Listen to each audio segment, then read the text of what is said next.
Yung dalawa eh. Sino muna? Coach Ronald muna. Coach Ronald. Ano ang mga ginagawa niyong ano pa? Ito, ano na kayo, nakapasa mo sila. Motivation going to the Olympics. Magandang umaga sa ating lahat.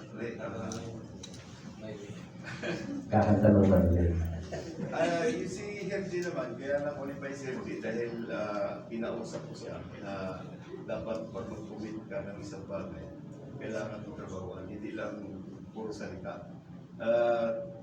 Ayun, binigay namin sa kanya yung mga dapat na kailangan niya doon sa taas ng ring.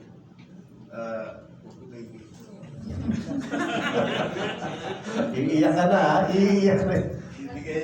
Binigay namin kay Hergy yung dapat niyang gawin sa taas ng ring. Ayun naman, ay nagawa naman ni Hergy. Hindi naman siya mahirap kausapin dahil si Hergy, alam naman natin yung mga experience ni Hergy, mas malakas yung paa kaysa kamay. So, ang tibay ni Hergy, hindi namin Tatawaran. matatatawaran.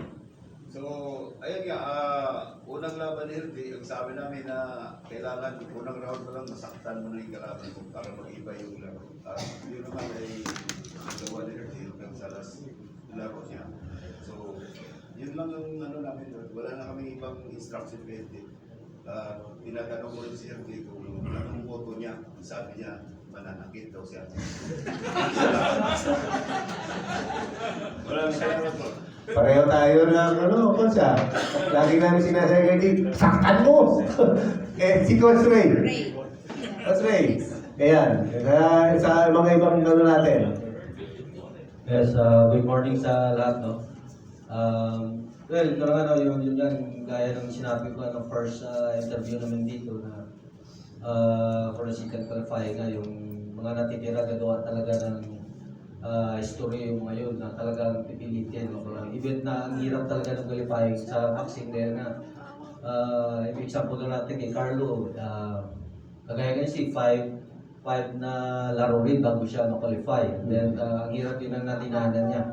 And even kay Hergy, and then, well, sa ibang mga kasama namin na medyo hindi na sinuwerte, pero kita naman natin na lumaban naman sila ng talagang pinilit nila ma-qualify. Kaya lang siyempre, yun nga, hindi talaga binigay nila. Yun nga, na-qualify lang kami, nakalimang qualify ng iba. Still, hindi pa finish yung talagang mission ng team na abutin yung Paris Olympic. Yun ang final na preparation talaga namin. So, ang ABAP naman at ang coaching staff, especially yung aming SECGEN, gumagawa naman ng mga paraan para mapunan lahat ng mga pangailangan namin mga boxers, especially yung training camp na gagawin namin this coming July 4 in Germany. So, sa ngayon, halimbawa kay Eraj, kay Misty, full recovery kami for injury nila. So that pagdating namin sa Germany, 100% fit na talaga kami na talagang wala na kami dahil na puro focus na kami talaga sa training at sa mga sparring namin doon. Kasi napakalaking bagay talaga na pagpunta namin doon na wala na kaming isipin, wala na kaming talaga na meron kami naman, meron kami mata dito. So fully kami lahat ngayon focus talaga kami ngayon sa injury ng mga bata. And then, yun nga, pagdating namin doon, focus na rin sa training, 100% na physical fit namin for Paris Olympic. Kaya, good luck na lang sa amin lahat. Hopefully, hindi ko lang yung supportan natin lahat. Dasal, napaka-importante yan. Isa sa pinaka-data ng ating mga atlet, hindi lang boxing, hindi lahat ng mga atlet ng Pilipinas. Ang suporta ng ating mga mamamayan Pilipino, sa lahat ng dasal po natin, kailangan po ng mga atleta natin. At saka suporta. Yan po. Thank you. Yeah. Thank you very much, Coach Ray. Coach Don, after. Coach Don, how do you describe this team from the athletes to the coaches? And what do you want to achieve more going to the training camps? And lastly, do we see the goal at the end of the rainbow? First of all, it's great to have the 3 medalists from the last Olympics join this team. And as far as the preparations and the competitions that we've joined this year, the performances have been great from all the 5 athletes. looks good for a good performance in the Olympics. What aspects of the maybe a specific play whatsoever of the boxers are needed to be polished? Again, what was- More? Are there more aspects of the talents or skills of the boxers need to be polished in the 40, 45 days to go? Yeah, well, we're lucky that we've got a good coaching staff and all the athletes are attached to individual coaches that are addressing all these areas. So, you know, it's looking good.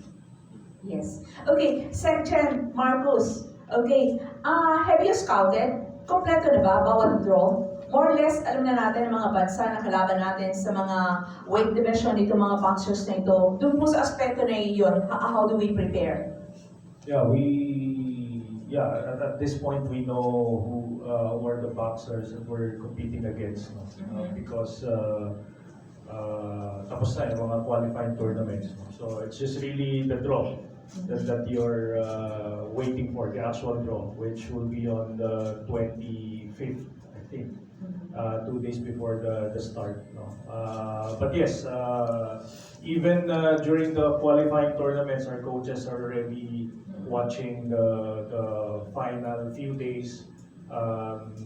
Kasi yun mo na makikita rin kasi yung magka-qualify. Even the boxers were watching the bouts already. So we can be more familiar with the potential opponents.